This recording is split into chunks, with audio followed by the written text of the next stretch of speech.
منبر پر رونق افروز خطیب اہل سنت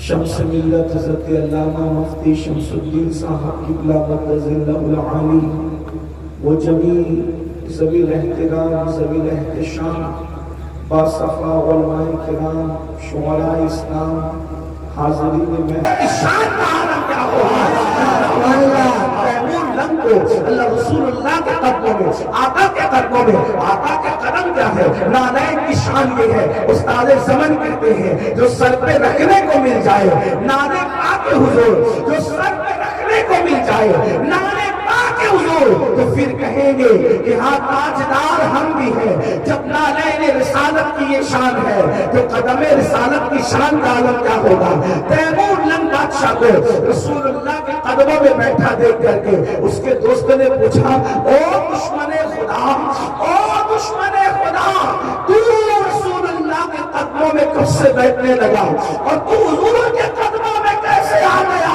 اس سے پہلے کہ تیمور کوئی جواب دیتا حضور علیہ السلام نے خود جواب دیا یہ میری اہل بیت سے محبت کرتا تھا اس لیے عمل نہیں دیکھا گیا اس کو اس مقام پر پہنچانا تکبیر یا اللہ رسالت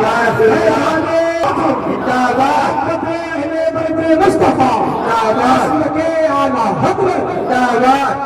یہ اہل بیت کی محبت کا انعام ہے لیکن بات اصل یہ ہے کہ جس کے دل میں اہل بیت کی سچی محبت پیدا ہو جاتی ہے پھر وہ اہل بیت کے طریقے پر چلنے لگتا ہے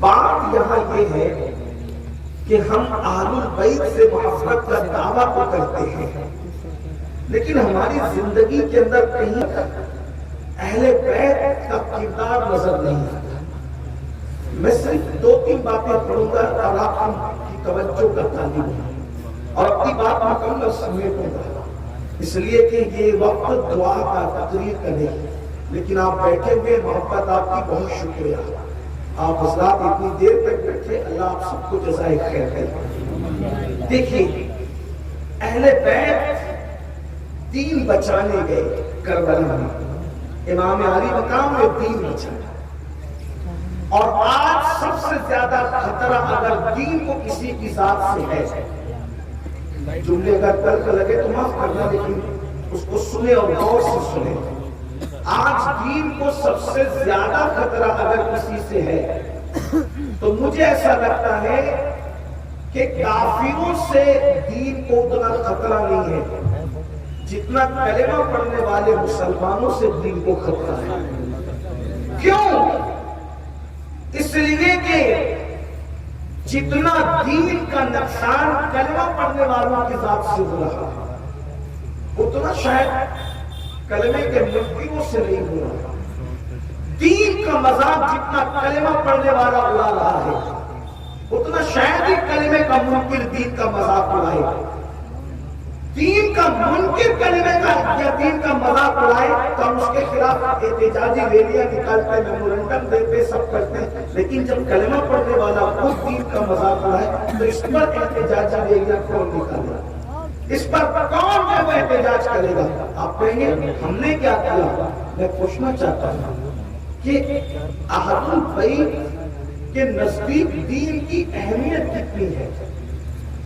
کتنی دین کی اہمیت ہے اور ہمارے نزدیک دین کی اہمیت کتنی ہے اس کا ہم تقابل کریں خود کربلا میں دیکھیں جس حسین پاک کے نام پہ ہم مچلتے ہیں جب میری قوم امام کے نام پہ مچلتی ہے تو میرا دل مچلنے لگتا ہے کہ میری قوم میں آج بھی امام کی محبت موجود ہے اور انشاءاللہ قیامت تک موجود رہے گی کیونکہ یہ فطرت میں ہے اللہ نے نبی اور آل نبی کی محبت کو فطرت میں رکھ دیا ہے فطرت میں وقیعت کر دیا ہے لیکن ایک بات میری قوم کے جوانوں پوچھتا ہوں امام کو تو دین سے کتنی محبت تھی مذہب اسلام سے کتنی محبت تھی شریعت سے کتنی محبت تھی دیکھیے میدان کربلا میں امام کا امتحان ہوا تلوار چلی امام کے لیے تلوار کوئی معنی نہیں رکھتی تھی امام حسین نے اس گھر میں آنکھ کھولی جہاں ذوالفقار جیسی تلوار کی گھنگرش تھی وہاں تلواروں کی کوئی وہاں تلوار بالکل ایسے ہی تھی جیسے ہمارے یہاں بچے کھلونوں سے کھیلتے ہیں، اس لیے کہ وہ گھرانہ بہادر گھرانہ تھا۔ اور امام حسین کے والد تو وہ تھے کہ جن کی ذوالفقار چلی تو اللہ اکبر صفوں میں دشمنوں کو ایسے کاٹا جیسے گاجر گولیاں کٹتی ہے۔ آج بھی علی کی تلوار کی کھنجرت سنائی دیتی ہے۔ کہنے والے نے کہا ہے کبھی دیوار ہلتی ہے، کبھی لڑکا جاتا ہے، علی کا نام سن کر ہم بھی خیمر کانپ جاتے ہیں۔ نعرے حیدری، شاہ مردان، شیر یزدان، قوت پروردگار، لا فتح الا علی، لا سیف الا ذوالفقار۔ وہاں تلوار کی کوئی اہمیت نہیں تھی۔ اصل جو امتحان ہو رہا ہے اس کو غور سے سنیں، اس کو دیکھیں۔ امام علی مقام کا امتحان اللہ کی طرف سے ہو رہا ہے۔ ایک طرف جوان بیٹا ہے، امتحان دیکھیں۔ کربلا سننے والوں، میری مائیں اور بہنیں موجود، جوان بیٹا ہے۔ کیسا جوان بیٹا تھا؟ آپ کا بیٹا، ہمارا بیٹا، اور دنیا کے مشرق و مغرب میں رہنے والوں کا سب کا بیٹا ہے۔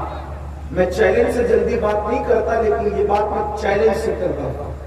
جاؤ، چراغ لے کر نہیں، سورج لے کر اگر ڈھونڈ سکتے ہو تو ڈھونڈ لو۔ آج کی تاریخ میں کسی کے گھر میں اتنا خوبصورت بیٹا نہیں ہوگا جتنا خوبصورت بیٹا امام حسین کے گھر میں موجود ہے۔ کیوں؟ اس لیے کہ کسی کا بیٹا دادا کا ہم شکل ہوتا ہے، کسی کا بیٹا نانا کا ہم شکل ہوتا ہے، کسی کا بیٹا ماں اور باپ کا ہم شکل ہوتا ہے۔ امام حسین کا شہزادہ، میرا مرشد شہزادہ علی اکبر تو اپنے نبی محمد رسول اللہ کی تصویر تھے، حضور کی ہم شکل تھے۔ سوچو کتنا خوبصورت شہزادہ ہوگا امام حسین کا، جو رسول اللہ کی تصویر تھے، جو حضور کے ہم شبیہ تھے، جو حضور علیہ السلام کے ہم شکل تھے۔ لیکن میری قوم کے جوانوں، تھوڑا ٹھہرنا، تھوڑا سوچنا، تھوڑا رکنا۔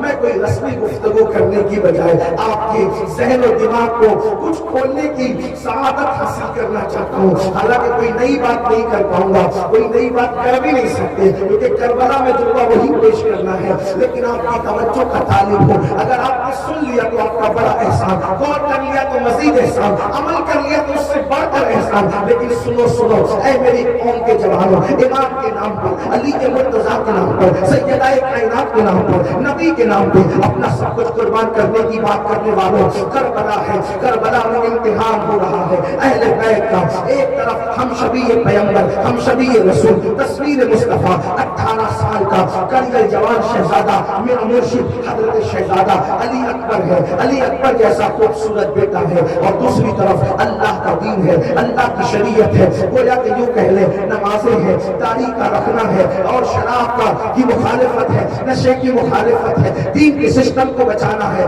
گویا کہ غیبی آواز آتی ہے، حسین کس کو بچاؤ گے اور کس کو مٹنے دو گے؟ اللہ اکبر۔ اگر علی اکبر بچاتے ہو تو دین مٹتا ہے، اور دین بچاتے ہو تو علی اکبر مٹتا ہے۔ ذرا توجہ کرنا، ذرا غور کرنا۔ غیبی آواز تھی، غیبی آواز تھی، امام کا امتحان تھا۔ علی اکبر جیسا بیٹا بچا لیتے ہو تو دین مٹتا ہے، اور دین بچاتے ہو تو علی اکبر کو مٹانا پڑے گا۔ اللہ اکبر۔ دونوں میں سے چنتے کس کو ہو؟ تو میرے امام نے فیصلہ کیا، ہم شبیہ پیغمبر علی اکبر جیسا بیٹا اگر خاک میں ملانا پڑے تو میں علی اکبر کو خاک میں ملا دوں گا، مگر اللہ کے دین کو خاک میں ملنے نہیں دوں گا۔ تاریخ کربلا پکار پکار کر کہہ رہی ہے، علی اکبر جیسا بیٹا قربان کر دیا، مگر اللہ کے دین کو مٹنے نہیں دیا۔ اب یہی امتحان ہمارے ساتھ بھی ہے۔ کربلا آج بھی، حسینی اور یزیدی آج بھی، کربلا میں دونوں کھڑے ہیں۔ مفتی صاحب دیگر علماء موجود ہے، ایک بات اور کہہ دوں، جتنی تعداد حسینیوں کی کل کربلا میں تھی آج بھی اتنی ہی ہے، بڑی نہیں ہے تعداد۔ اور یزیدیوں کی جتنی تھی آج بھی یزیدیوں کی تعداد اتنی ہے، گھٹی نہیں ہے۔ پرسنٹیج کے اعتبار سے نکال لیں حضرت فرما رہے تھے کہ 200 کروڑ مسلمان بستے ہیں پوری دنیا میں، لیکن میں کہتا ہوں کلمہ تو وہ بھی پڑھ رہے تھے، کلمہ امام حسین بھی پڑھ رہے تھے، یعنی اس کا مطلب یہ کہ سب کلمہ پڑھنے والے مگر گروپ دو ہیں، ایک یزیدی ایک حسینی، پرسنٹیج کے اعتبار سے اتنے ہی ہے جتنے کل حسینی تھے، اور یزیدی بھی اتنے ہی ہے جتنے اس دن یزیدی تھے۔ اب آپ اس کے خیمے میں کھڑے ہیں، یہ فیصلہ آج آپ کو کر کے اٹھنا ہے، اگر آج کر کے نہیں اٹھے، آج احساس نہیں لیا تو کل بہت پچھتاؤ گے کہ ساری زندگی حسینی اپنے آپ کو کہتے رہے مگر تھا میں کردار کے اعتبار سے یزیدی، میں عقیدے کی بات نہیں کر رہا، کردار کے اعتبار سے یزیدی تھا، اور پچھتاؤ گے اور یزید کے ساتھ اٹھو گے۔ کیوں؟ کیونکہ من تشبہ بقوم فہو منہم، جو جس سے مشابہت کرتا ہے وہ اسی کے، وہ اسی میں سے ہے، اور جو جس کے طریق پر چلے گا قیامت کے دن اسی کے ساتھ اٹھے گا۔ سن لو اور اچھی طرح سن لو، نعرے کڑے اور رسومات کا نام حسینیت نہیں، کپڑوں کے کلر کا نام حسینیت نہیں، حسینیت کردار کا نام ہے، حسینیت عمل کا نام ہے، حسینیت جود مسلسل کا نام ہے، حسینیت کا رنگ وہ رنگ ہے جس پہ چڑھ جاتا ہے اس پہ نظر آتا ہے، دوسروں کے دیکھا دیکھی صرف کڑوں پر، ناڑوں پر اور کپڑوں پر نظر مت ڈالو، یاد رکھنا اللہ اکبر، حسینیت کا رنگ دل پہ چڑھتا ہے، اس کا تعلق دل سے ہے اور دل نظر نہیں آتا۔ اللہ اکبر، میں آپ سے پوچھنا چاہتا ہوں، کلمہ پڑھنے والے کربلا میں یزید کے ساتھ بھی تھے، کلمہ پڑھنے والے امام حسین کے ساتھ بھی تھے، کربلا کے اندر امتحان ہوا، علی اکبر جیسا شہزادہ لٹا کر امام نے دین بچایا، دین بچایا کہ نہیں؟ اور ادھر عمر سعد تھا، عمر بن سعد، اس کے لیے بھی امتحان تھا، کیا رے کی حکومت لے یا دین لے؟ دیکھو کربلا میں امتحان دونوں کا ہے، حسینیوں کا بھی اور یزیدیوں کا بھی، دونوں کو امتحان، اللہ نے دونوں کو میدان میں لا کر کھڑا کر دیا اور کہا دیکھو پہچانو میرا کون ہے۔ امام کا امتحان ہوا، اتنا خوبصورت بیٹا مٹی میں ملا دیا اور دین بچا لیا۔ عمر بن سعد کا امتحان ہوا، رے کی حکومت چاہیے کہ دین چاہیے، اس نے کہا دین مٹی میں ملا دوں گا لیکن رے کی حکومت مجھے چاہیے۔ دیکھا آپ نے؟ اب آپ کس کے ساتھ کھڑے ہیں؟ کس کے ساتھ؟ ہمارا بھی امتحان ہے، روزانہ ندا آتی ہے، دین بچائے گا کہ مال بچائے گا، دین بچائے گا کہ نیند بچائے گا، دین بچائے گا کہ خواہشات بچائے گا، دین بچائے گا کہ اپنی نفسیات بچائے گا۔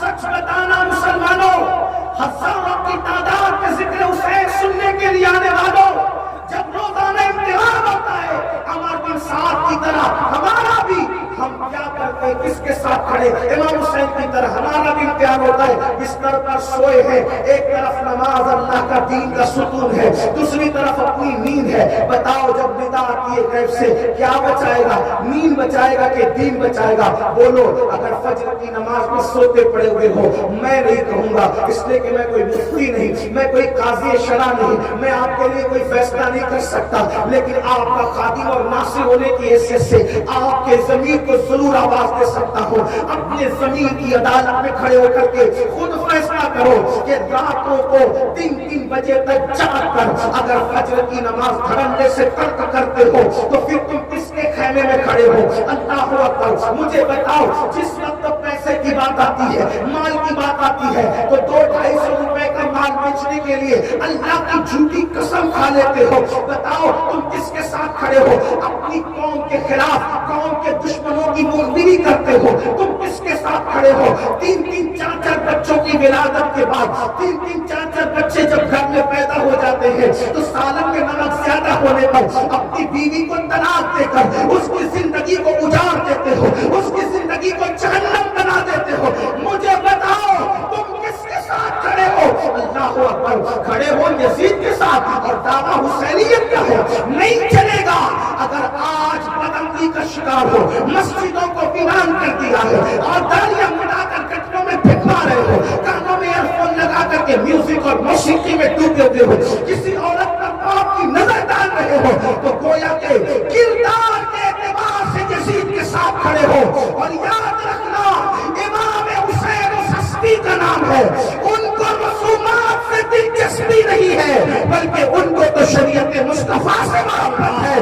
جو رسومات کا صرف عامل ہے وہ کردار کیسا کر رہا ہے تو وہ یزید کے ساتھ اٹھنے کے لیے تیار ہو جائے. آج میری قوم کے جوان عورتوں پر پاپ کی نظر ڈالتے ہیں. آپ سے کچھ کم ابن کثیر کو پڑھ لو, ابن اسیر کو پڑھ لو, خواجہ حسن نظامی کو پڑھ لو, حضرت قاضی ثناء اللہ پانی پتی کو پڑھ لو. سب یہی کہہ رہے ہیں کہ یزید نظر کا اتنا پاپی تھا کہ اس نے اپنی سوتیلی ماں پر بھی پاپ کی نظر ڈالی.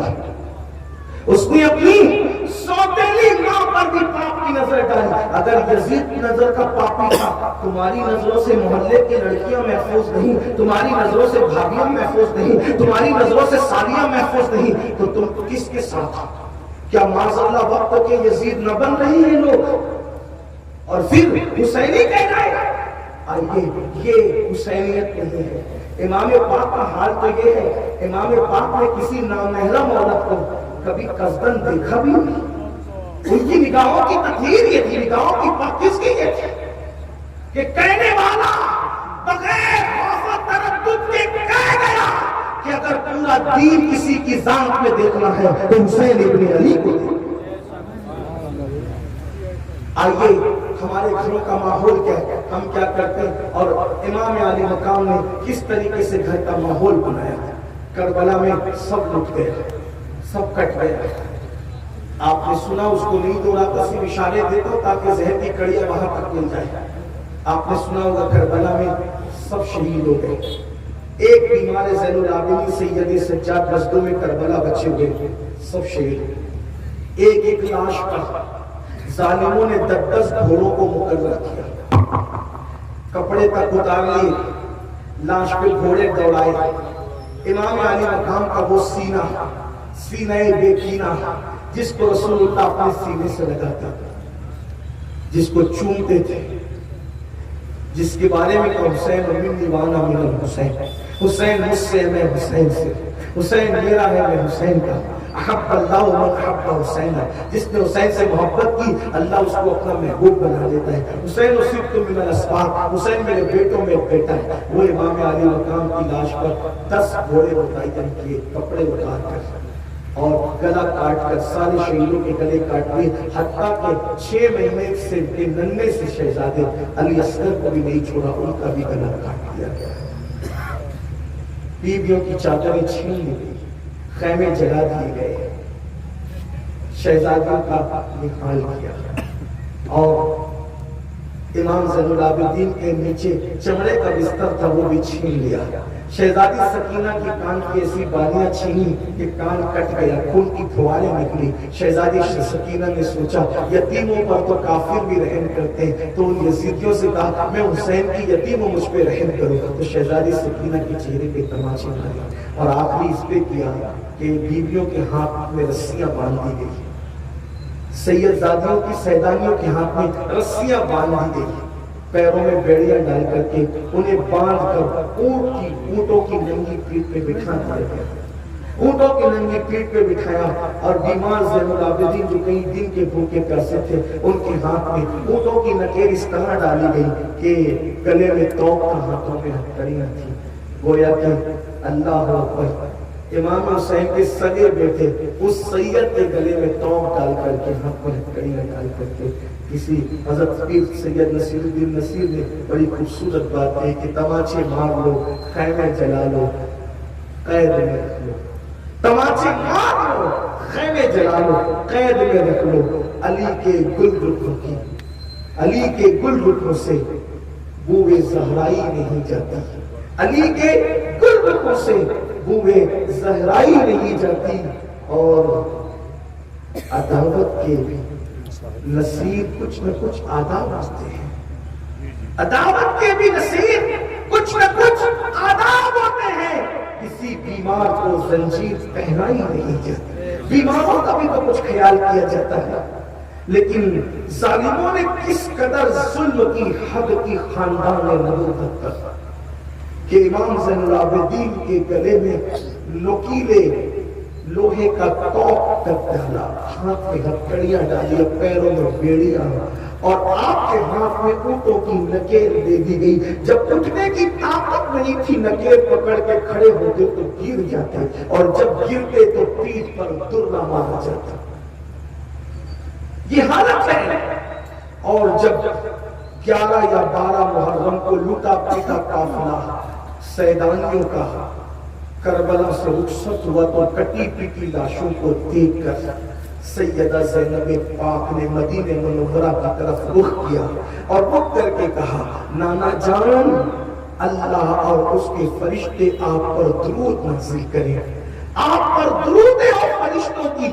نانا جان دیکھیں، آپ کا وہ حسین جس کے لیے آپ سجدے طویل کر دیتے تھے، جس کو کندھوں پہ اٹھاتے تھے، جس کے لیے منبر چھوڑ کر آپ نیچے آتے تھے، آپ کا وہ حسین کٹا پیٹا پڑا ہوا ہے، کوئی اس کو کفن دینے والا نہیں، اس کی لاش پر خاک ہے، اس کی لاش پر ہوائیں خاک اڑا رہی ہے۔ نانا جان اپنے بیٹے کی خبر لیجیے۔ جب آپ نے یہ بات کہی، تاریخ داں لکھتا ہے کہ دوست و دشمن سب کی آنکھوں میں آنسو آ گئے، اور کٹے ہوئے اہل البیت کے سر نیزے پہ چڑھا کر کے جب کوفہ کی طرف روانہ ہوئے تو کوفہ میں اعلان کیا گیا، کوفہ والوں، کچھ ایسے لٹیرے تھے، ڈاکو لٹیرے جو راستے میں لوگوں کا مال لوٹتے تھے، ہم نے ان کو کاٹ دیا، ان کے کٹے ہوئے سر لے کر آ رہے ہیں، اور ان کی عورتوں کو، بچوں کو ہم نے قیدی بنا دیا ہے۔ ایک میرے چھوٹے سے اندازے کے مطابق جب کوفہ قافلہ پہنچا تو وہ پورا قافلہ کم و بیش 6 یا 7 دن کا بھوکا پیاسا تھا، کیونکہ راستے میں یزیدیوں نے کھانا پانی دیا تو شہزادیوں نے یہ کہہ کے انکار کر دیا کہ ہم تمہارا کھانا نہیں لیں گے، تمہارا پانی نہیں پئیں گے۔ انہوں نے بھوک پیاس برداشت کی۔ اس قافلے میں شہزادی سیدہ سکینہ 7 سال کی تھی۔ میں اپنی ماں اور بہنوں کی توجہ کا تعریف کروں، آپ کی اور آپ سب کی۔ کتنی عمر ہے شہزادی سکینہ کی؟ صرف 7 سال کی عمر ہے۔ 7 سال کی شہزادی کو سیدہ زینب کی پھوپھی امی کے ساتھ باندھا گیا ہے۔ بڑوں کے ساتھ بچوں کو اس لیے باندھا گیا تھا تاکہ اگر بڑے اٹھتے ہیں تو بچوں کو پھانسی لگے، اور اگر بچوں کو کا خیال کرتے ہیں تو بڑوں کو جھک کر بیٹھنا پڑے۔ شام ہو گئی تھی، شمر نے کہا رات کے وقت کو کوفہ میں قافلہ لے جانا ٹھیک نہیں، کیونکہ اگر رات کو لے جانا ہو تو تماشا نہیں دکھا سکیں گے، دن کا انتظار کرو، دن کے وقت یہ قافلہ جائے گا کوفہ میں تاکہ اہل بیت کا لوگ تماشا دیکھیں۔ اعلان یہ نہیں ہوا کہ اہل بیت کے سر آ رہے، اعلان ہوا کہ جو لوگ راستے میں لوٹ مار کرتے تھے ان کے کٹے ہوئے سر آ رہے۔ کوفہ والے شوق میں کہ ذرا دیکھیں تو وہ کون ڈاکو لٹیرے جن کے سر آ رہے، دل رکھنے کو جگہ نہیں، رستے بھر گئے، عورتیں چھتوں پہ چڑھ گئی۔ کوفہ کی عورتیں تھیں، مولا کائنات نے بڑا وقت وہاں گزارا تھا، تو جب سیدانیوں کو، سیدزادیوں کو قیدی بنا کر کے کوفہ میں لایا گیا تو وہ چھت پر تھی اور شہزادیاں اونٹوں کی پیٹھ پر تھی۔ سیدہ زینب پاک کی جب چادر چھین لی گئی اور خواتین کی چادریں چھین لی گئی تو سیدہ زینب پاک نے شہزادیوں سے کہا کہ کل تک چادر سے ہم اپنا منہ چھپاتے تھے، اب چادر چھین گئی ہے تو اپنے بالوں کو اپنے چہرے پہ ڈال لو اور بالوں سے پردہ کرو، یعنی اب بھی تم پردہ مت چھوڑو، اب بھی تمہیں پردہ کرنا ہے۔ آپ سے پوچھتا ہوں، ہم شربت بناتے رہے، نیاز دلاتے رہیں گے، امام حسین کی گھر کی خواتین رسول اللہ کی شہزادیاں چادر چھیننے پر چہرہ چھپا رہی ہیں بالوں سے، اور ہماری بیٹیاں ولیمے میں بے پردہ گھوم رہی ہیں، تو یہ حسینیت ہے یا یزیدیت ہے؟ وہاں چادر چھیننے کے بعد بھی پردہ نہیں چھوڑا جا رہا ہے، اور یہاں 2,000 اور 2,200 کے دوپٹے خریدے جاتے ہیں۔ دوپٹوں کی خریداری ممبئی، دلی اور کلکتہ تک کی جاتی ہے، لیکن دوپٹوں کا کام کیا ہے؟ گلوں کے اندر مفلر کی شکل میں لٹک گئے دوپٹے، یہ حسینیت ہے یا یزیدیت ہے؟ خود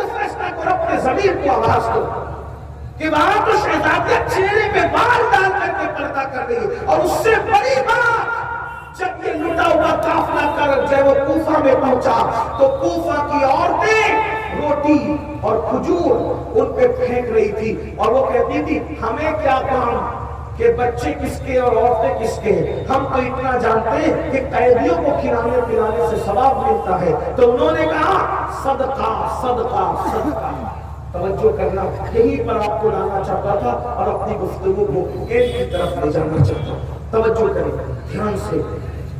جس وقت صدقہ صدقہ کہہ کے کوفہ کی عورتوں نے اہل البیت کی طرف روٹیاں اور کھجوریں پھینکی تو سیدہ زینب اور سیدہ سکینہ شہزادی دونوں ایک ساتھ بندھی ہوئی تھی اور اونٹ کی ننگی پیٹھ پر دونوں بیٹھی تھی. چہرے پہ بال تھے اور پہچان میں نہیں آتی تھی کون ہے. اور کپڑے بھی سیدہ زینب پاک کے بدن پر پرانے اور گرد آلود تھے. جس کا شوہر مدینہ منورہ میں اتنا مالدار تھا عبداللہ ابن جعفر طیار کہ کبھی بھکاری آیا تو اس کو 3-3 ہزار بکریاں تک دیتی تحفے میں. اتنے مالدار شوہر کی بیوی، اتنے مالدار باپ کی بیٹی، اتنے عظیم گھرانے کی شہزادی سرکار زینب جس کا نام رسول اللہ نے رکھا، جس کے کان میں اذان رسول اللہ نے پڑھی، جس کو گھٹی رسول اللہ نے دی، جس نے صرف 5 سال کے اندر پورا قرآن حفظ کیا. کوفہ میں سب سے پہلے درس قرآن اگر کسی عورت نے دیا ہے تو اس خاتون کو سیدہ زینب کہتے ہیں. ایسے مقدس خاتون آج کوفہ میں حال یہ ہے کہ چادر نہیں ہے، بغیر چادر کی اونٹوں کی ننگی پیٹھ پر ہے. اور شہزادی سکینہ آپ کے ساتھ بندھی ہوئی ہے. جب روٹی کے ٹکڑے شہزادی سکینہ کی طرف آئے تو شہزادی سکینہ نے اس روٹی کے ٹکڑے کو ہاتھ نہیں لگایا کیونکہ امام کے گھر میں تربیت کا ماحول ایسا تھا. آج اگر ہم 15-16 گھنٹے کا روزہ رکھ لیں گرمی کے موسم میں اور جب افطار کا وقت آتا ہے تو ہمارا حال یہ ہوتا ہے میرے بھائی کہ ہم جب افطار کا وقت آتا ہے تو نہ امی کو دیکھتے ہیں، نہ ابا کو دیکھتے ہیں، نہ بچوں کو دیکھتے ہیں، نہ بیوی کو دیکھتے ہیں. جیسے افطار کا اعلان ہوا ہم ٹھنڈے شربت کی طرف ہاتھ بڑھاتے ہیں، ٹھنڈے پانی کی طرف ہاتھ بڑھاتے ہیں اور اس کو پینے کی کوشش کرتے ہیں. ہم کسی پہ توجہ نہیں کرتے. 15-16 گھنٹے کی پیاس ہمیں سب کو بھلا دیتی افطار کے وقت. مگر وارے آلے نبی، وارے آلے رسول، وارے امام حسین کی تربیت جب 5 یا 7 دن کی بھوک و پیاس کے بعد روٹی کے ٹکڑے شہزادی سکینہ کے دامن میں آئے تو شہزادی سکینہ نے کھایا نہیں بلکہ اپنی پھوپھی کے کان میں کہا پھوپھی اماں ہم تو آلے رسول ہیں نا، پھوپھی اماں ہم تو آلے رسول ہیں نا. کیا 7-6-5 دن کی بھوک کے بعد صدقہ ہمارے لیے حلال ہو جاتا ہے؟ کیونکہ نانا جان نے تو صدقہ ہم پہ حرام کیا ہے. تو رسول اللہ کی شریعت نے ہم پہ صدقہ حرام کیا تو اتنے دن کی بھوک کی وجہ سے کیا صدقہ ہم پہ حلال ہو گیا؟ اب ہم صدقہ کھا سکتے ہیں؟ اتنا سننا تھا. شہزادی سکینہ کی گفتگو دل کو چیرنے والی تھی. سیدہ زینب کے جذبات پہ قابو میں اور اس کے بعد آپ نے کوفہ کی عورتوں سے کہا اے کوفہ کی عورتوں ہمارے رسول ہیں، ہم صدقہ کھانے والے لوگ نہیں ہیں، صدقہ ہم پہ حرام ہے. اپنا صدقہ لے جاؤ، صدقے کے مستحقین کو صدقہ دو، ہم صدقہ لینے والے لوگ نہیں ہیں. آج میں آپ سے پوچھنا چاہتا ہوں حسینیوں کے اس مجمع میں اللہ کی قسم اٹھا کر کے اپنے ضمیر کو آواز دو. شہزادی سکینہ 7 سال کی ہے اور 6-7 دن کی بھوک و پیاس کے بعد نبی نے جو صدقہ حرام کیا ہے وہ صدقہ کھانے کے لیے تیار نہیں ہے. بھوکی رہنے کو تیار ہے، پیاسی رہنے کو تیار ہے، موت کا مقابلہ کرنے کو تیار ہے مگر صدقہ کھانے تیار. کون صدقہ؟ جو روٹی پاک ہے، جو روٹی طیب ہے، جو روٹی طاہر ہے. لیکن ہے صدقہ آلے نبی پر حرام نہیں کھایا. یہی کربلا ہے. کیا سیکھا کربلا سے؟ کربلا والے پاک روٹی نہیں کھا رہے کیونکہ وہ صدقے کے ہیں، پاک کھجور نہیں کھا رہے کیونکہ وہ صدقے کی ہے. اب آپ سے پوچھتا ہوں، وہ صدقہ نہیں کھا رہے 6-6 7-7 دن کی بھوک کے بعد، تم سود کیسے کھا لیتے ہو؟ حسینی ہو نا، پھر تم سود کیسے کھا لیتے ہو؟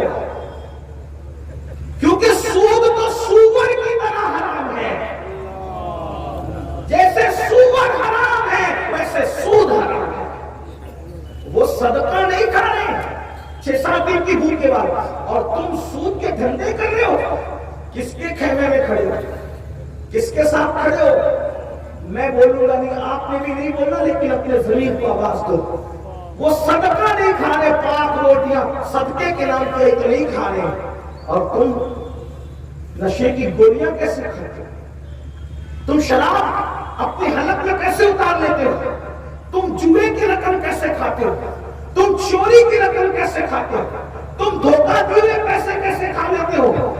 جو سور کی طرح حرام ہے، خون کی طرح حرام ہے، جو پیشاب کی طرح ناپاک ہے نشے کی چیزیں، کیسے کھاتے ہو؟ کس کے خیمے میں کھڑے ہو؟ یاد رکھنا، اگر کل فہرست بنے گی کہ کردار کے اعتبار سے کون امام حسین کے خیمے میں کھڑا تھا اور کون یزید کے خیمے میں کھڑا تھا، تو یاد رکھنا، نشہ کرنے والے جوانوں، کل قیامت کے دن تمہیں یزید کے ساتھ اٹھنا پڑے گا۔ عورتوں کو پاک کی نظروں سے دیکھنے والے جوانوں، کردار کے اعتبار سے تمہیں یزید کے ساتھ اٹھنا پڑے گا۔ اللہ اکبر۔ عورتوں پر پاک کی نظر ڈالنے والوں، زنا کے منصوبے بنانے والوں، یزید سے نفرت ہے نا تو کردار یزید سے نفرت کیوں نہیں کر لیتے؟ یزید سے نفرت ہے نا تو یزید کے کرتوت سے نفرت کیوں نہیں کر لیتے؟ بڑی معذرت کے ساتھ، یزید تو بندر نچاتا تھا، تم تو خود ناچتے ہو، شادیوں میں ڈی جے لگا کر کے ناچ رہے ہو، کس کے ساتھ کھڑے ہو؟ آؤ، آج بھی حسین آواز دے رہے ہیں، کون ہے دین کے معاملے میں میری مدد کرنے والا؟ آج بھی کربلا سے آواز آ رہی ہے، چھوڑ دو یزید کا خیمہ، جیسے ہور نے چھوڑا تھا۔ آج بھی موقع ہے مرنے سے پہلے حسین صدا لگانے، مولا حسین آؤ دین کے نام پہ میرے مددگار بن جاؤ۔ اگر یزید کا خیمہ ہور کی طرح چھوڑ دو گے تو جیسے میرے امام نے یزید کا خیمہ چھوڑنے پر حضرت ہور کو جنت کی بشارت دی تھی، میرے امام آج بھی سب تمہیں جنت کی بشارت دیں گے، اور جنت کی بشارت ہی نہیں بلکہ انشاءاللہ تمہارا ہاتھ پکڑ کر جنت میں لے کر کے جائیں گے۔ آؤ آج سچی توبہ کر لو، آج معافی مانگو، لیکن بڑی معذرت کے ساتھ، شربت والا حسینی بننا آسان ہے، کردار والا حسینی بننا آسان نہیں ہے۔ کردار والا حسینی تو بغداد میں سو رہا ہے جسے غوث اعظم کہتے ہیں، کردار والا حسینی تو اجمیر معلیٰ میں سو رہا ہے جسے غریب نواز کہتے ہیں، کردار والا حسینی تو کلیئر میں سو رہا ہے جسے صابر کلیئر کہتے ہیں، کردار والا حسینی تو چاہے وہ سرہند میں سو رہا ہے جسے مجدد الفسانی کہتے ہیں۔ ایک بات آپ سے کہوں، آج ہم کہتے ہیں نا لوگ ہمیں یہ کر رہے ہیں، وہ کر رہے ہیں، مار رہے ہیں، کاٹ رہے ہیں اور وطن سے نکالنا چاہتے ہیں، میں کہتا ہوں اللہ کی عزت کی قسم، صرف حسینی بن جاؤ، صرف حسینی بن جاؤ، دشمن بھی تم سے کانپتا نظر آئے گا۔ حسینیت میں طاقت اتنی ہے، قوت اتنی ہے، ہر حسینی سے زمانہ لرزا ہے۔ آج بات اتنی ہے، ہم حسینی کہہ رہے ہیں، حسینی بنے نہیں ہیں، حسینی بنے نہیں ہیں۔ اگر ہم بن جائیں نا، دیکھو کربلا کیا درس دے رہے ہیں۔ آئیے آج ہم، بکری نے میرے آنگن میں پیشاب کر دیا، ایک دوسرے پہ کیس، بیوی جا کر کے غصے سے بیٹھ گئے، شوہر پہ کیس، یہی بچوں نے کھیل کود میں گالی گلوچ کر لی تو مرڈر بھی کر دیتے دوسرے۔ کیا چیز ہے حسینیت؟ کیا ہے؟ مولوی نے کہا تھا کہ انصاف کیا، لیکن میں صرف ناقد کی حیثیت سے بطور نصیحت بیان ہے۔ جس وقت کربلا ہو گیا تو شمر مدینہ منورہ آیا، کربلا کے بعد کسی وقت آیا ہوگا۔ جب شمر کی آنے کی خبر سنی لوگوں نے کہ شمر مدینہ آیا، مدینہ منورہ، تو مدینے والوں کو اس سے اتنی نفرت ہو گئی تھی، چکبرا کتا اس کو کہا جاتا ہے، جس میں لکھا ہے لوگوں نے اپنے دروازے بند کر دیے، شمر سے کوئی نہیں ملے گا، ملاقات نہیں کرے گا، اس کو کھلائے گا نہیں، پلائے گا، اس کا بائیکاٹ، آنے رسول سے اس نے دشمنی کی، اس کو کوئی عزت نہیں دے گا شمر کو۔ سب کے دروازے بند ہو گئے۔ یہ بات پہنچتے پہنچتے کسی نے امام زین العابدین تک پہنچا دی، امام آج مدینہ منورہ میں شمر آیا، لوگوں نے اپنے دروازے بند کر لیے اس کے لیے، کسی کا دروازہ کھلا نہیں، نہ کھانا دے رہے، نہ پانی دے رہے، نہ اس کو گھر میں کوئی عزت سے آنے دے رہے۔ امام نے فرمایا شمر آیا؟ امام زین العابدین امام حسین کے شہزادے، آپ نے فرمایا جاؤ اس کو بلا کر لا۔ توجہ، سب نے دروازے بند کر لیے، امام زین العابدین کے اس کو بلا کر لا۔ خادم گیا، بلا کے لایا، آپ نے دسترخوان بچھایا، اس کے آگے کھانا رکھا، پانی رکھا۔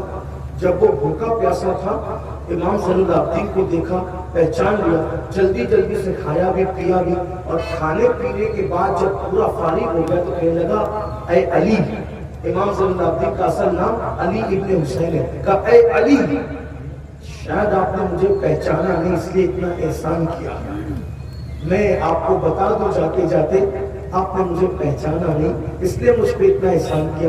میرے امام نے فرمایا شمر، یہ جتنے مدینے والے کوئی کربلا میں نہیں تھا، جو نہیں تھا انہوں نے تجھے پہچان لیا، میں تو وہاں موجود تھا، میں وہاں موجود تھا، تو شمر ہے نا، تیرے کہنے پر پانی بند کیا گیا تھا نا، تو نے ابن زیاد کو برگلایا تھا نا، تو نے دوپٹے چھلوائے تھے نا، تو نے لاشوں کے گھوڑے دوڑوائے تھے نا، تو نے میرے بھائی ننھے سے 6 مہینے کے علی اصغر کی پیاس کا مذاق اڑاتے ہوئے ان کی گردن پر حلق پر تیر چلانے کا حکم دیا تھا نا، تیری حکم سے میرے بابا کی شہادت کے بعد کپڑے اتروائے گئے تھے نا، تیری حکم سے لاشوں پہ گھوڑے دوڑائے گئے تھے نا۔ یہ کہتے کہتے امام زین العابدین کی آنکھوں میں خون اتر آیا، رو پڑے، میں تجھے کیسے بھول سکتا، جو نہیں دیکھنے والے وہ پہچان گئے، میں تو تجھے دیکھا، تجھے ظلم کرتے میں نے دیکھا، خواتین کے ہاتھوں میں رسیاں تیرے کہنے پہ بندھی تھی نا، یہ سب کچھ تو نے کیا تھا، میں نے تجھے پہچانا۔ اس نے کہا امام آپ مجھے پہچان گئے، پھر بھی کھلایا پلایا، دروازہ کھولا میرے لیے پہچاننے کے بعد۔ تب امام نے فرمایا جو تو نے کیا تھا نا وہ تیرے خاندان کی روایت ہے، وہ تیرے خون کا اثر تھا، اور جو میں نے کیا یہ ہمارے خاندان کی روایت ہے، ہمارے خون کی تاثیر ہے۔ نعرہ تکبیر، رسالت، میدان شہید اعظم، خدا کے اہل بیت مصطفیٰ، اللہ منتقم حقیقی ہے، انتقام تو تجھ سے اللہ لے گا، لیکن تو میرے نانا کے مدینے میں چل کے آیا ہے، دنیا یہ نہ کہے کہ کوئی گیا تھا اور بھوکا رہا تھا مدینے میں، تو نانا کی چوکھٹ پر لوگ سوال کا نشان کھڑا کریں گے۔ ہمارے گھر کی روایت ہے دشمن بھی چوکھٹ پر آ جائے تو ہم لوگ اس کے ساتھ یہی سلوک کیا کرتے، حسینی ہونا سگے بھائی سے بات بن کر رکھی نا، بہن کا حق دبا کر کے رکھا ہے، ہر سال عمرہ کو جا رہے ہو، ہر سال حج کو جا رہے ہو، بہن کا حق کیوں نہیں دیتے، بہن کا حصہ کیوں نہیں دیتے، پھوپھیوں کا حصہ کیوں نہیں دیتے؟ حسینی ہونا ذرا غور تو کرو، وہاں دشمن کے ساتھ یہ سلوک ہے، اور ہم نے پھوپھیوں کے ساتھ کیا کیا، چچا کے ساتھ کیا کیا، چچا نے بھتیجے کے ساتھ کیا کیا، دادا نے پوتے کے ساتھ کیا کیا، بیوی شوہر کے ساتھ اور شوہر بیوی کے ساتھ کیا کر رہے ہیں۔ یاد رکھنا جو کچھ کر رہے ہو وہ حسینیت نہیں ہے، جو کچھ کہا جا رہا ہے وہ حسینیت ہے۔ آؤ آج بھی ایک حسینی، حسین پاک کا غلام آپ کو آواز دے رہے ہیں، نکلو خیمہ یزید سے، آج کی تاریخ میں توبہ کرو اور امام کو آواز دو، میرے امام آج میں سچے دل سے توبہ کرتا ہوں، آپ نے جیسے سلوک کا حکم دیا اپنے ذاتی دشمنوں کو معاف کر دوں گا، کسی مسلمان پہ ذات کے لیے کیس نہیں کروں گا، کسی مسلمان کا حق نہیں دباؤں گا، پھوپھی کا حق ہو، بہن کا حق ہو، چچا کا حق ہو، سب کا حق ادا کروں گا۔ اللہ اکبر۔ میں آپ کو بتاؤں، باتوں میں ختم کرنے لگا تھا لیکن ایک بات آپ کو، امام حسین نے رشتے کیسے لے، رشتے کیسے نبھائے بتاؤ؟ سب سے بدنام رشتہ کون سا ہے؟ سب سے بدنام رشتہ رشتوں میں ہے سوتیلا رشتہ۔ سوتیلا رشتہ سمجھتے ہیں نا، ماں الگ ہو باپ ایک ہو، اگر کوئی کہہ دے سوتیلی ماں تو فوراً شک آتا ہے، سوتیلا بھائی فوراً شک۔ کربلا میں امام حسین کا سب سے معتبر معتمد کون تھا؟ آپ سے پوچھتا ہوں، سب سے مستند اور معتمد کون تھا؟ بلکہ قرآن کی تفسیر میں دیکھو تو تفسیر قرآن میں بھی سوتیلا رشتہ سب سے مشکوک نظر آتا ہے۔ سوتیلا رشتہ کون سا؟ سورہ یوسف کی تفسیر اٹھا کے پڑھے، سوتیلے بھائی کا مطلب ہاتھ کا پانی لے کر کے زمین پہ ڈال دینا. سوتیلے بھائی کا مطلب ہاتھ کی روٹی چھین کر کتے کے آگے ڈال دینا. سوتیلے بھائی کا مطلب لاکھ سے مار کر سوتیلے بھائی کو کنویں میں پھینک دینا. یہی سوتیلا رشتہ, یہی سوتیلا ہے آپ. لیکن میرے امام نے اس صدیوں کے مشکوک سوتیلے رشتے کو کربلا میں کتنا معتبر بنا دیا, کتنا معتبر بنا دیا. ہم کہاں ہیں؟ کربلا ہم نے سمجھا ہی نہیں. جس دن مسلمان کربلا سمجھ لے گا, انسان کو بیدار تو ہونے دے دو, ہر قوم پکارے گی ہمارے ہیں. بدر و احد کے خلاصے کو کربلا کہتے ہیں, سیرت مصطفیٰ کے تتمہ کو کربلا کہتے ہیں. کربلا ہے کیا؟ امام علی مقام کا سب سے معتبر کون ہے مسترد؟ سوتیلا بھائی. کون؟ غازی عباس. وفا کی اگر داستان کو ایک ساتھ سمیٹنا ہے کربلا میں تو صرف عباس ہے نا, عباس ہے. لیکن ایک بات آپ سے, تالی دونوں ہاتھ سے بج, ایک ہاتھ سے. آخر وہ سوتیلا بھائی اتنا پیار کرنے پہ مجبور کیسے ہو گیا؟ امام حسین نے کتنا اس شخص کو, اس ذات کو پیار کیا ہوگا کہ وہ ذات اتنی معتمد ہوگی, مستند ہوگی. امام کے پاس امام کے مورخ لکھتا ہے کہ 9ویں محرم کی رات یعنی 10ویں شب تھی, تو جب امام علی مقام نے خیمے کے لوگوں کو جمع کیا تو جمع کرنے کے بعد کہا, دیکھو یہ لوگ میرے خون کے پیاسے, اپنی جان خطرے میں مت ڈالتا, تم سب چلے جاؤ. میرے عوام انصار, میرے ایک رشتے دار کا ہاتھ پکڑ کے یہاں سے نکل جاؤ, سب چلے جاؤ. وہ جب تمہیں نہیں پائیں گے, مجھے پائیں گے, تو وہ تمہارا پیچھا نہیں کریں گے, کیونکہ ان سے معاملہ مجھے, وہ رکاوٹ سمجھتے مجھے, تمہیں نہیں سمجھتے رکاوٹ.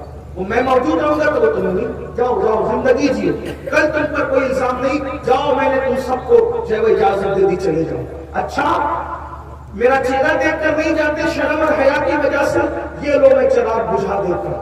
چراغ بجھا دی اور چراغ بجھا کر کہا, جاؤ اندھیرے میں نکل جاؤ تاکہ تمہیں حیا نہ آئے حسین سے. قیامت کے دن تم سے کوئی مواخذہ نہیں ہوگا, جاؤ میں ذمہ داری لیتا ہوں, جاؤ چلے جاؤ سب. چراغ بجھ گیا. خیمے میں سسکیوں کی آواز بلند ہوئی, دیر تک سسکیوں کی آواز بلند رہی. بہت دیر گزری تو امام علی مقام نے چراغ خود بجھایا تھا, لیکن جلانا تو کسی اور نے تھا. امام کے خطبے کے بعد کون رکے گا کون جائے گا کوئی گارنٹی تھی؟ میرے بھائی لوگ کرسی والے جلسے چھوڑ کر کے چلا جاتے ہیں, تو وہاں تو کل صبح موت تھی, کل صبح موت تھی. ہم نے پیروں کو چھوڑ کر مریدوں کو جاتے ہوئے, پیروں کو چھوڑ کر مریدوں کو جاتے ہوئے. ایک شخص ہمارے ہندوستان میں آیا, 5 سال میں اس کے 5 لاکھ مرید بنایا. افغانستان کا ایک شخص 5 لاکھ مرید بنائے. ایک میری ملاقات ہوئی تو اس نے کہا, تو نادان ہے, اتنے برسوں سے تو ہندوستان میں رہتا ہے, کتنے مرید تھے؟ میں نے کہا تم ہے ہی نہیں کچھ. اس وقت تو کوئی تھا, کہا نادان ہے تو دیکھ, میں نے 5 سال میں 5 لاکھ سے زائد مرید کر لیا. لیکن جب اس شخص کی شہادت ہوئی تو مجھے پتا چلا کہ مرید نہیں مانا, پیسوں کی لالچ میں. اور پھر 3 دن سے زائد تک کے جنازہ رکھا, ایک مرید تک نہیں آیا جنازے میں, مرید تک نہیں آیا. یہ بے وفائی ہے جن کے لیے ہم مرتے ہیں, لڑتے ہیں, ہمیں دوسرے کی پگڑی اچھالتے ہیں. یہ مرید پتہ نہیں قبر پہ فاتحہ پڑھنے پہ آئیں گے کیوں نہیں. میں تو کہتا ہوں, میں یہ سوچتا ہوں کہ کاش ہم مرید کی فکر کرنے کی بجائے, ہم لوگ بڑوں کی بات نہیں کروں, میں اپنی آپس کی بات کروں, ہم مرید کی فکر کرنے کی بجائے اپنی مراد کی رضا کی فکر کریں کہ اللہ کو راضی کرنا. میرے بھائیوں, بیٹے تک فاتحہ پڑھنے نہیں آتے, باپ کی قبر میں کون اس نے آنا ہے, اور آنا بھی ہے تو رکنا کتنے دیر ہے, اس کی فاتحہ کا حال ہے. ہم نے تو نبی کے بارگاہ اقدس میں بھی لوگوں کو بے توجہی سے ادھر ادھر دیکھتے ہوئے سلام پیش کرتے دیکھا ہے, ویڈیو چالو کر کے گھر والوں کو بتا رہے, خود سنہری جالیہ کے سامنے اور ویڈیو چالو کر کے. میں کہتا ہوں جو نبی کی بارگاہ میں متوجہ ہو کر کے حاضر نہ ہو, وہ پیر کی بارگاہ میں علماء اور مقرروں کے پاس کہاں سے متوجہ ہو کر حاضر ہوں گے. یہ دنیا بے وفا, دنیا سے زیادہ بے وفا ہم نے کسی کو نہیں پایا. امام کہتے شہد دکھائے, زہر پلائے, قاتل دائم شوہ کش, اس مردار پہ کیا للچایا. دنیا دیکھنے والی ہے, لوگوں کی فکر کرنے والوں, یار کو منا لو, کوئی قبر پہ آئے نہ آئے,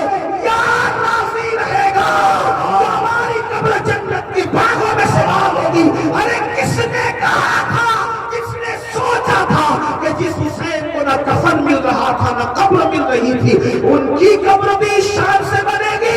واللہ ہم نے قبروں کو شہروں کے اندر بنتے تو دیکھا ہے، توجہ کرنا، ہم نے قبروں کو شہروں کے اندر بنتے تو دیکھا ہے، لیکن جہاں قبریں ہو وہاں شہر آباد ہوتے ہوئے کہیں نہیں دیکھا۔ اگر قبروں کے نام پہ کوئی شہر بسا ہے تو وہ دو شہر ہے، ایک کو نجف اشرف کہتے ہیں، دو کربلا معلیٰ کہتے ہیں۔ نعرہ تکبیر، نعرہ رسالت، میدان شہید گزارش ہے، سب کی فکر چھوڑو، اللہ کو راضی کرو، اس کے رسول کو راضی کرو، اور یہ چیٹنگ بازوں سے اللہ راضی نہیں ہوتا، کیونکہ حالات کو بھی چاہیے، سچے سچے حسینی بنے ہوئے۔ آج میرے امام کا مزار کیسا آباد ہے، میں نے کسی مزار کو اتنا سونا نہیں دیکھا جتنا کربلا معلیٰ اور نجف اشرف میں دیکھا، اور 24 گھنٹے حرم امام کھلا رہتا ہے، لیکن کبھی میں نے حرم امام کو خالی نہیں دیکھا۔ بہرحال عرض کر رہا تھا کہ امام نے چراغ تو خود جلانا نہیں تھا، کسی نے جلانا، کون کس کو چھوڑ کے جائے گا؟ کربلا میں امام نے اجازت دی کہ جو جانا چاہتے چلا جائے، میرے خاندان والے ایک آدمی وہاں پکڑ کے چلے۔ اب چراغ جلتا ہے تو چراغ جلانے کے لیے کسی کو حکم دینا ہے، کون رہا کون گیا کسے خبر، لیکن امام پاک کتنے وثوق اور کتنے یقین سے کہتے ہیں، عباس اٹھو اور چراغ جلا دو۔ مطلب سوتیلے بھائی پر اتنا یقین تھا، کوئی رہے یا جائے میرا عباس مجھے چھوڑ کر کے